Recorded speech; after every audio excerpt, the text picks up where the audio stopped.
to English Channel! Hello and welcome back to the Deep Dive. We are really glad you could join us. Hey there. So, usually on the show, we take a pile of articles, history, tech, economics, and we try to find the big insights, make you the smartest person in the room. Right. But today, we're shifting gears, doing something a little different. It is different. Yeah, it's a lot more personal today. Exactly.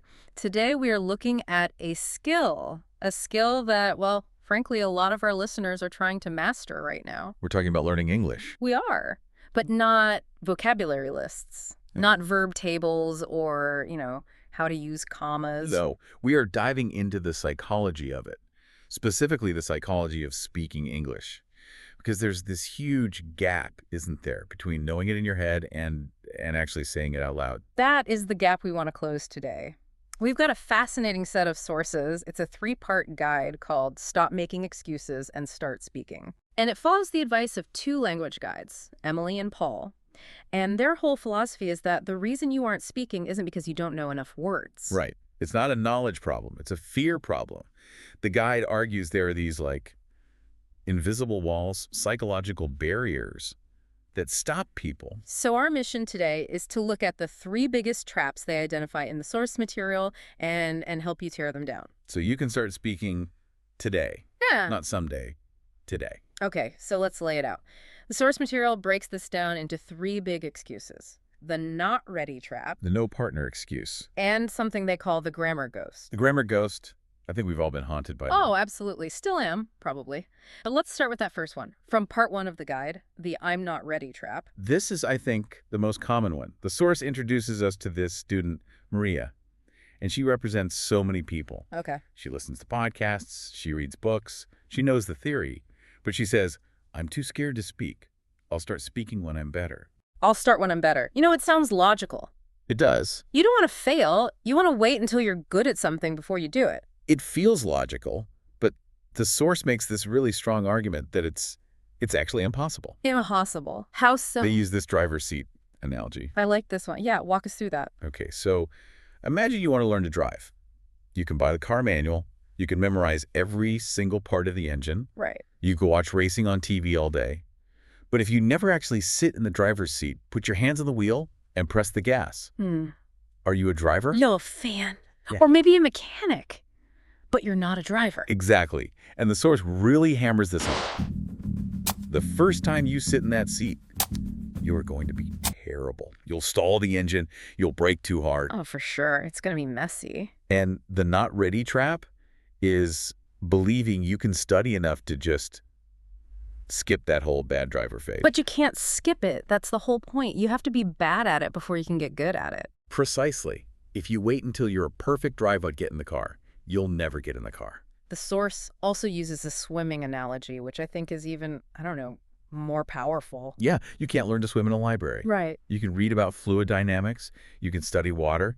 Yeah. Until you actually get in the water and get wet and feel that little bit of panic when water goes up your nose, you are not swimming. So speaking English is a physical skill. It's not just in your head. It's muscle memory. Your tongue, your lips, they have to learn new moves. And you can't train those muscles by reading. You have to move them. But, the deeper question the source asks is, why are we so afraid to get wet? Right. Why do we wait? It's not just laziness. It's ego. Ah, the ego. This is the painful part, isn't it? It is. The guide calls it the fear of the baby. Think about it.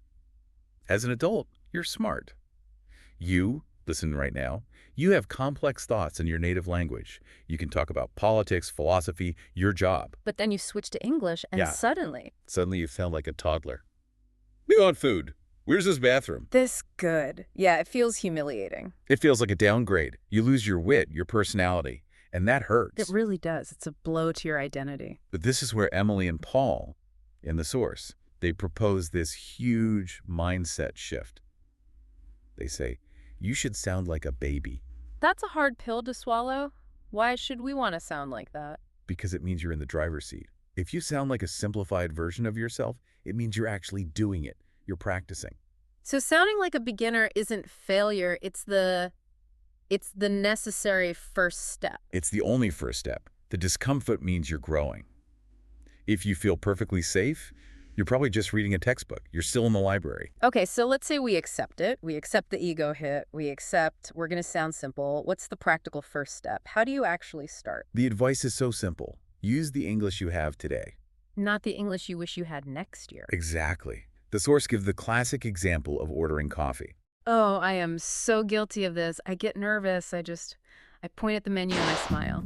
It's efficient. You get your coffee, but it's a wasted rep, a missed opportunity. So the source says, don't point, speak. Even if it's just 2 words. Coffee, please, or chicken, thank you. It seems so small, though. Does that really count? It is small. Yeah. But psychologically, it's huge. You prove to your brain that you can speak, and the world doesn't end. You broke the silence barrier. And once you break that seal, the next time is a little bit easier. Maybe next time it's, can I have the coffee, please? Exactly. You build on it. But that leads us to the second big excuse, because not everyone is in a cafe. A lot of people are at home, alone. Right. This is part 2 of the series, the no partner excuse. This is when you say, I live alone, or I don't know any native speakers. And it feels like a valid problem, right? Conversation needs 2 people. If I'm alone, who am I supposed to talk to? You feel a bit crazy just talking to yourself? You do. But the source material argues that this is, well, it's kind of a convenient lie. You don't need a partner to practice the physical part of speaking. Okay, so how to do that? Emily and Paul introduce a technique called self-talk. Self-talk. Now, is this just like thinking in English? Because I try to do that. No, and that is a great question. It's a crucial difference in the text. It has to be out loud. Oh. If you just think it, you're not training your mouth. The idea is to narrate your life as you're living it. The example they use is making tea. Okay, so walk me through it. I'm in the kitchen. I'm filling the kettle. Instead of doing it silently, you just announce it out loud. I'm taking the kettle. I'm filling it with water. The water's cold. Now I am turning on the stove. I can see how that works. You're connecting the words directly to the action in real time. No translating in your head. And you're training your mouth to move, building that pathway from your brain to your tongue. The source calls it tuning your daily life into a classroom. It does require being okay with, looking a little bit strange. Well, maybe. But you're learning. And there's another option if you want to feel less alone. The source calls it the partner in your pocket. Our phones. Our phones, exactly. Technology has totally changed the game here. The source suggests using voice-to-text tools. Siri, Google Voice, whatever you've got. That's interesting. I just use them to set timers. How do you use them as a teacher? You test your pronunciation. You just speak a sentence to your phone. If the phone writes down what you said, you pass. And if it writes down something completely different? Then you know you need to adjust something. It gives you instant, unbiased feedback.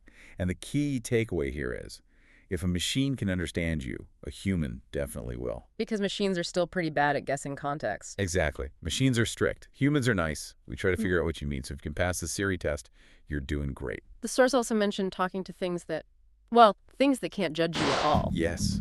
Low-stakes practice. Your dog, your cat, the wall. Yeah. Your reflection. I like the dog idea. I don't always care about my grammar. He just wants a treat. And that's the whole point. It takes away the fear of judgment. Yeah. You're just practicing the flow of words in a safe space. So you're rehearsing. You're rehearsing. So when you do talk to a person, the words are already in your mouth. Yeah. But even then, there's still that moment of panic. Yeah. Which leads us to the villain of the story. The grammar ghost. The grammar ghost. This is that little voice in your head that whispers, wait, is it in or on? Is it he goes or he goes? And while you're debating that, the conversation has moved on without you. It's paralysis by analysis. Totally. The source material uses a sports analogy for this that I just love. They compare grammar to the rules of soccer. Okay, how so? Well, think about soccer. There are rules, right? Like the offside rule, it's complicated. I still don't fully understand the offside rule, to be honest. Yeah, a lot of people don't. But here's the question. Can you still play soccer? Can you run and kick the ball and pass to a friend, even if you don't perfectly get the offside rule? Yes, of course. You can still play the game. You might make a mistake, but you're playing. Exactly. Grammar is the rule book. Communication is the game. And the grammar ghost tries to tell you that you can't play the game until you've memorized the entire rule book. But that's just not true. No. The source really emphasizes this idea. Connection over perfection. Connection over perfection. I like that. The goal is to get an idea from my brain to your brain. If that happens, it's a success. They give an example. Yesterday, I go to the store. Okay, yesterday I go. My inner English teacher is cringing. It should be went. It is grammatically incorrect, yes. Yeah. But did you understand the meaning? Yeah, I know they went to the store yesterday. The context is clear. Then the communication was successful, the connection happened. If you stay silent because you can't remember the word went, no connection happens. You lose. It's better to be wrong and understood than to be perfect and silent. 100%. And the source makes a biological point here, too. When you obsess over grammar, you create a kind of traffic jam in your brain. Right, it stops the flow. You're looking backward at the rules instead of looking forward at the person you're talking to. The advice is simple, but hard. Just say the words. Keep moving forward. If you make a mistake, don't stop. Keep the ball moving. Keep the ball moving. Yeah. I like that. But, you know, we have to be realistic. Our listeners are busy. They have jobs, families. They can't spend an hour a day fighting the grammar ghost. And they don't have to. This brings us to part 3 of the source material, the strategy for a busy life. They call it the 1% rule. The 1% rule. Yeah. We often think to learn a language we need to do something drastic, like move to another country or study for hours a day. Right, go all in. But the source says no. You just need to be 1% better than you were yesterday. So what does 1% actually look like? It looks like 2 minutes. 2 minutes, that's it. 2 minutes of speaking out loud. You can do that while your coffee is brewing, Yeah. while you're waiting for the bus. And to make those 2 minutes really count, the source suggests a specific technique. It's called shadowing. Shadowing is great. It's different from just repeating. You try to become this speaker. You listen to a sentence and you repeat it immediately. Not just the words. You mimic the music, Music. the rhythm, the intonation, where the voice goes up and down, the emotion. You're like an actor.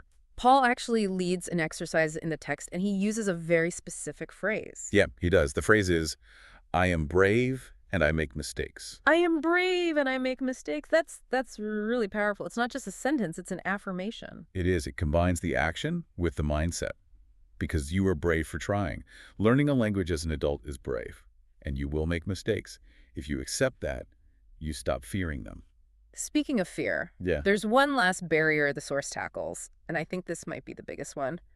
The fear of what other people think. The fear of judgment. Yeah, The nightmare that you'll say something wrong and someone will laugh at you. that thought is paralyzing. They'll think I'm stupid. It is. But Emily and Paul give us a reality check here. First, a fact. Most people are kind. If you hear someone trying to speak your language, do you laugh at them? No, I try to help. I'm usually just impressed that they're trying. It's hard. Exactly. Most people are impressed. But for that small group of people who might laugh, the source has this fantastic zinger for them. Oh, I loved this part. It's a little bit aggressive, but it's great. It is. The source says, the people who laugh at you usually only speak one language. That is so true. So true. People who've learned another language, they know how hard it is. They've stalled the car. They never laugh. They only have empathy. The only people who judge are the ones who've never tried it. So their opinion is basically worthless. Completely irrelevant. The source actually encourages you to be proud of your struggle, be proud of the and the sounds. Wait, really? We're always told to stop saying But think about what means. It means you're still in the game. You haven't quit. You're searching for the word in English, not switching back to your native language. It's the sound of your brain lifting weights. Yes. It's a sound of effort. Don't apologize for it. Wow. So if we look back at this whole roadmap, we've covered a lot of ground. We have. We started with the not ready trap and realized we have to be willing to sound like a baby to eventually sound like an adult. Then we tore down the no partner excuse. We've got self-talk, we've got Siri, we've got our dogs, we can practice alone. We faced down the grammar ghost and learned that connection is more important than perfection. And finally, the 1% rule. Just 2 minutes a day. I And mean- ignoring the people whose opinions don't matter. It really does strip away all the excuses, doesn't it? There's nowhere left to hide. The only thing left to do is open your mouth. The source material ends with a really specific challenge, a piece of homework, and I think we should give it to our listeners right now. Let's do it. We want you to take action. The challenge is this. Write down one sentence in English. It can be super simple. I am learning English. The sky is blue. Well, Whatever. write down somewhere, in a journal, on your phone, in the comments. And then, this is the most important part. Say it out loud 10 times today. 10 times. 10 times. Get your mouth used to the shape of the words. Feel it. It'll take you less than 30 seconds. But that's your 1% for today. It's such a small step, but it breaks the silence. And that's how you start. You stop waiting. You just start. Before we wrap up this deep dive, let's leave our listeners with one last thought to chew on. I have a question for you. We all look at this mountain in front of us, fluency, and it feels impossibly high. But I want you to apply the 1% rule. If you stop trying to be perfect and you just try to be 1% better every single day, where could you be in exactly 1 year? That's 365% better. That's a completely different level of confidence. It's a completely different life. Thank you so much for listening to the deep dive. We hope you feel a little lighter and a little braver. Keep speaking. See you next time.